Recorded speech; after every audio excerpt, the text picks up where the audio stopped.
Hey guys, Kaylin here, and I'm sure you noticed, if you've even been paying a little bit of attention to the news, the iPhone 12 launch is around the corner, at least we hope.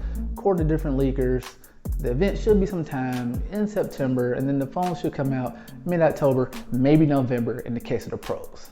So, with that knowledge in mind, everyone's kind of excited. It's always a lot of buzz, a lot of hype around any iPhone launch. But I was actually thinking the other day, as I was getting my mind wrapped around the iPhone launch almost being here, I'm actually kind of worried about the iPhone 12. Now with the iPhone 11, not so much. The iPhone 10, again, not so much. We already kind of knew what to expect, and the competition was kind of lagging behind those phones, so it wasn't a big deal. But with the iPhone 12, a lot of the features that we wanted to see that may have actually ended up in the phone don't look like it's gonna happen anymore. Now, before I get too deep into my thought process and just start rambling and ranting, do me a favor, guys. Go ahead and like this video. Go ahead and share it, and a subscribe would be perfect, absolutely awesome. I'm trying to grow this channel so I can kind of build a community. Now, with that out of the way, I'm gonna start off with the first thing I'm thinking of that kind of bothers me. And it's an old one, but a good one. The notch. The notch, I don't know where to start at. When it came out on the iPhone 10, 2017, that was fine. That was perfectly fine. We all understood where it was going.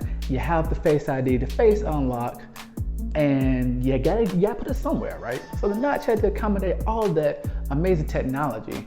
So we just look at our phones and boom, bop, we're in there, right? I mean, we understand that. But then the iPhone 10s Max and 10R came out with the same exact design, period.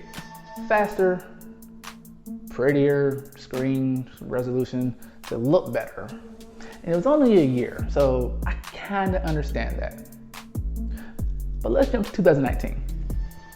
2019, same design. That's 3 years running. Same notch, same size, no shrinking. However, on the Pro models, we at least got that stovetop camera hump. I mean, the memes for that thing were absolutely amazing. I loved every one of them, made me laugh. Ugly as all get out, but those cameras and the LiDAR produce amazing camera shots, amazing pictures and videos. But we're talking about the notch here.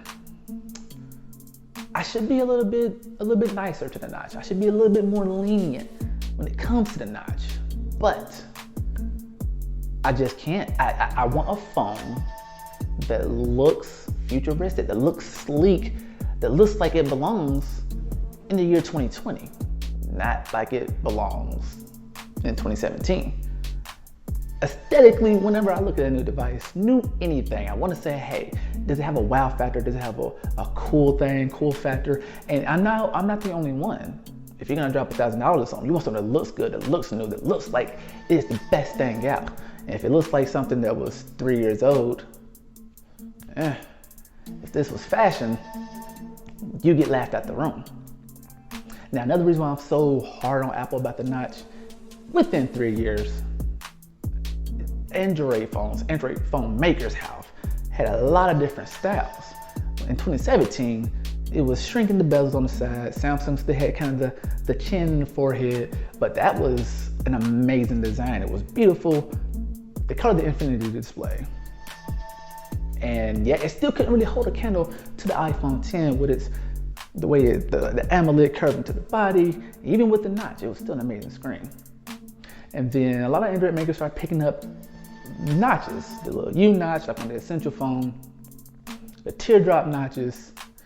They kept on trying to figure out a way to give you more screen real estate by shrinking the way the camera was showing. And now, of course, we're here at the hole punch notch. But the thing is, my point is, Android manufacturers have continued to evolve the screen year over year, multiple times in a year, from pop-up cameras to Infinity O displays on the Samsung devices to teardrop notches, whatever way possible. And now they even have high refresh rate screens to have 60 hertz. Well, that's, the standard, sorry. They have 90 hertz, 120 hertz. Even the phone has 144 hertz refresh rates. That's the new big thing. And that's a nice segue into my next topic, high refresh rate. At first it was rumored that the iPhone 12, at least the Pro versions, will have a high refresh rate of either 90 hertz or 120 hertz. Now, let me explain why this is a big issue, or at least an issue to me. It's a buzzword, I understand that. All the Android phones are coming out 120, 90, high refresh rate. We got the blah, blah, blah, the 140, smooth screen. Now the smooth screen thing, that's what gets me. We've been using 60 hertz phones since smartphones came out. I mean, we're just not getting to the high refresh rate screens. So we're used to it, we understand it's standard. It is the standard. I don't want standard on a device that's gonna cost $1,000 plus. Why would I pay for $1,000 for standard? Not only that, but the high refresh rate screens give you a smoother experience. You're missing frames when you have a 60 hertz display. So that's why it's not as smooth. Something like it skips.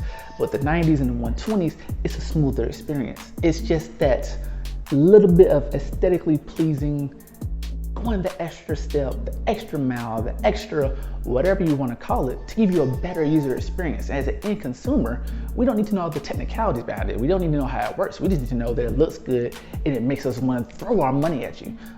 But the iPhone 12, which was pegged to have this almost 100%, looking more like we're not gonna get that.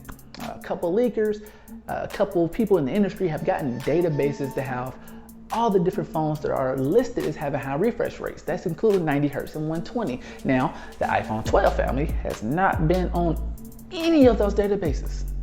Not a single one. Which really does suck because again, I don't wanna pay $1,000 for the standard. I want you to go above and beyond the standard. When you go into a store, do you just want standard customer service experience? Just a hi, how you doing? And then the retail assistant just walks off? No. You want someone to go above and beyond. Someone's gonna say, hey, you got this new phone. Hey, you got this new laptop. Hey, you got this new tablet. Have you thought about getting protection on it? Yeah, I know it's a sales thing and it's really gimmicky and they're always gonna try to get that sale out of you, but them trying to get that sale out of you, them going for that goal gives you better customer experience because they know the nicer they are, the better they treat you, the more likely it is that you are going to get whatever extra peripheral, extra accessory, extra insurance, extra whatever they're pitching at you. Is a high probability that you're gonna get that if they provide the best customer experience possible. Also, they get, the reviews and the surveys afterwards, which gives them bonuses. So they definitely are gonna give you the best customer experience service. I do not miss my days at T-Mobile. Whew, those surveys were monsters and killers to our performance. Sorry, I'm getting sidetracked here. The high refresh rate. How hard is it to go ahead and throw that in there? There are phones out here, and believe it or not, that cost under $400 that have 90 hertz refresh rates. I don't know what to say. And you want me to pay $1,000 for 60 hertz? And I'm looking at you too, Samsung. The Note 20, not the Ultra, just the Note 20, 60 hertz on a $1,000 device. You should be ashamed of yourselves. But I'm not done. I'm not finished with the iPhone 12. Let me jump back. Sidetracked again. Sorry guys. I told you I like to just talk when my brain gets going. The next thing I'm thinking with the iPhone 12 that has me worried, 5G. Why is 5G worrying you, Caitlin? Why is this even a problem? Why is this a reservation when it comes to getting the iPhone 12? I'm getting to the point. Give me one moment. I've been reading rumors. Again, leakers. Gotta love those leakers. And a lot of them are very reputable. Leaks are coming out saying that the iPhone 12 family will have smaller batteries than their predecessors. That means the battery in your iPhone 12 will be smaller than the battery in your iPhone 11. The problem with that is the smaller the battery and the smaller the milliamps that it has, the lower the battery life, generally speaking. Generally speaking, that's how it should go. Smaller battery, less juice, which means your phone dies quicker, which means you're gonna be running for your charger a lot earlier than you want. Earlier, I don't know what that was, got tongue tied. It'll leave you running for your charger a lot earlier than you want. I don't wanna have to charge my phone up for 3 hours, 4 hours or 5 hours. I want a phone that's gonna last me at least a full day. That's at least from, I wake up around 7, 8 in the morning. So we'll say from 9 to at least 3 or 4 in the morning. I have a really weird sleep cycle, guys. Don't judge me. Regardless, my days might not be as long as yours. My days might not be as short as yours. So let's just say a typical 9 to 5. I want my phone to be able to last from 9 to 5. That's a typical 8-hour day. That's what we're accustomed to when it comes to work. And I want my phone to last. I want to be able to, when I get off work, stop at a store or something, go see a friend, get a drink at the bar. By the time I get home, let's say around 11, I want to have at least 30, 40%. Just enough to where if I fall asleep and forget to charge my phone, they're good to go. Now, what do batteries have to do with 5G? Sorry, let me make the connection. 5G is a very power-hungry technology. It is a new technology that is being crammed into these phones, and it is power-hungry. So that means that smaller batteries plus power-hungry 5G equals a dead phone, a really quickly dead phone. Now, I could be wrong. Apple is the master when it comes to efficiency, doing all the fine-tuning to make sure that what seems like a weakness in a small battery could end up being a strength. Their A14 processor, again, as just a general consumer, you don't have to know this techiness. Just think of it as the engine of the phone, the brain of the phone. It's a lot going on with the processor. It's more energy efficient than the one that's inside the iPhone 11. What that means is that smaller battery could actually last as long, if not longer, than the iPhone 11. But me personally, I don't trust it. Don't trust it one bit. Give me a big battery. For numbers' sakes, let's say this, and this is one of the few times I get real just into the numbers. The iPhone 12 family is looking like it's gonna have, at the most, and this is on the big boy, that's gonna cost the most money, about 3,700 milliamp battery. Not bad, not great, not bad though, but that's the big boy. As you start going down in price, you start shrinking. So from 37, 27, et cetera, et cetera, et cetera. Those are small numbers. Those are small numbers when it comes to a battery on a device that you're gonna be putting through its paces, sending messages, taking pictures, making phone calls, playing games, browsing the web, watching YouTube, listening to music, podcasts, whatever your preference is. You're gonna need as much power as you can get. Now, to compare that to some other devices, 4,000 plus milliamps. That's just a general battery. There are some that have 5,000 milliamps. You see my hesitation now? It's a big gap in numbers. That's like saying, hey, let's go try to win a basketball game against a team that scores 130 points on a regular night, but we can only put up 115. Very weak analogy, but I'm gonna stick with it because we have the NBA back. Sorry guys, I miss my sports. Now, I could sit here and go on and on and on and on about this for hours. In fact, I have recently with a couple friends. I ain't trying to do it again. So I'm gonna cut it short. In conclusion, the iPhone 12, I expect it to sell well. I expect it to be a big hit. I expect it to be an amazing device. Just one that scares me a little bit, guys. 5-6 years ago, I jumped back and forth between Android and iPhone, Android and iPhone, Android and iPhone. I jumped back and forth because I love smartphones. It's probably my most favorite consumer electronic division. But a few years back, excuse me for the sniffles, allergies are terrible. But a few years back, I've been rocking the iPhone constantly. Haven't jumped to an Android phone at all. I guess you could say I became an Apple fanboy. I became a sheep. Whatever you want to say, whatever you want to call it. I was happy. My phone worked.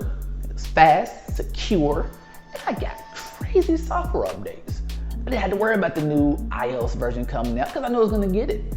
I have an iPhone 10R I've been rocking because I know for a fact it's gonna get iOS 14. As a matter of fact, I'm running the beta now. Big things coming to iOS 14, guys. Just wait for it. You're gonna be happy. And it will get iOS 15, maybe 16. And we're pushing if we say 17. But I know that iPhone 10R is gonna be supported for a long time to come.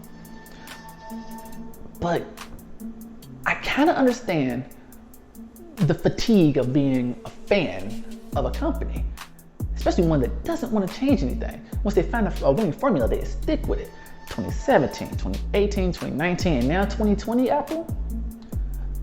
To be fair, 2020 is supposed to be a little bit boxier on the side. It's supposed to look more like almost like a miniature iPad Pro with the flat sides and all that. That's fine. But we're talking about, that's a small refinement. And yeah, you're gonna bump up the camera specs. Yeah, you're gonna bump up the speed. But as a consumer, those are things I'm not gonna see. I need to see what I'm buying. I need to see what I'm spending $1,000 on. I need to see with my 4 eyes what costs so much money. What in the world do you want me to buy? What are you bringing to the table? If you're gonna tell me, hey, I have a car for you that costs $50,000, you better not bring me a jalopy. You better not bring me a beat down vehicle. It better be one of the most sleekest looking vehicles on the road. Or at least one of the meanest looking vehicles on the road. Whatever, it should be one of the most EST, whatever you want, vehicles on the road. Now, once I get behind the wheel and I start the car, then you can start selling me on the internals. It has this much horsepower, it has this many miles to the gallon. Then you can sell me on that.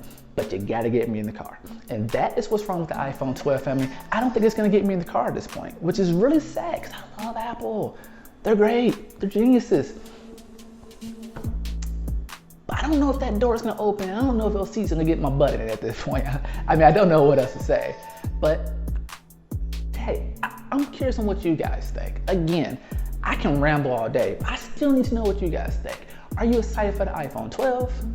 Are you okay with the fact that it looks the same, almost the same? We'll give it the flat sides, a little bit different. But are you okay with that? Are you okay with the notch not shrinking?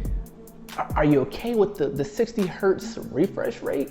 Not even a high refresh rate, not even 90, which was being done a year ago? How do you guys feel about it? What about the smaller batteries? Does it worry you that you're gonna have a smaller battery? Or do you put your faith in Apple that they're gonna find a way to get the best life for your phone out of that smaller battery? Me personally, I love Apple, I trust them. But again, what they're doing now has got me a little worried. Okay, actually, it's got me a lot of worried because at least with the iPhone 11, we knew the camera was gonna be magnificent. We also knew it was gonna look the same. But with the iPhone 12, there was so many rumors saying that you're gonna get all this amazing stuff, all these amazing features, the great redesign, smaller notch, because let's face it guys, the notch is ugly.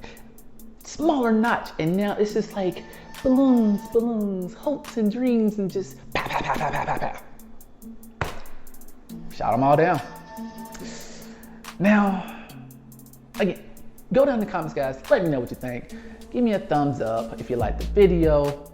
Share, please. Let's build this community, and subscribe. If you're not subscribed, please subscribe. If you're already subscribed, please stay with me. Love you guys. As usual, my name is Kalen. I'm not an expert. I'm just a normal ass consumer. Take care, guys.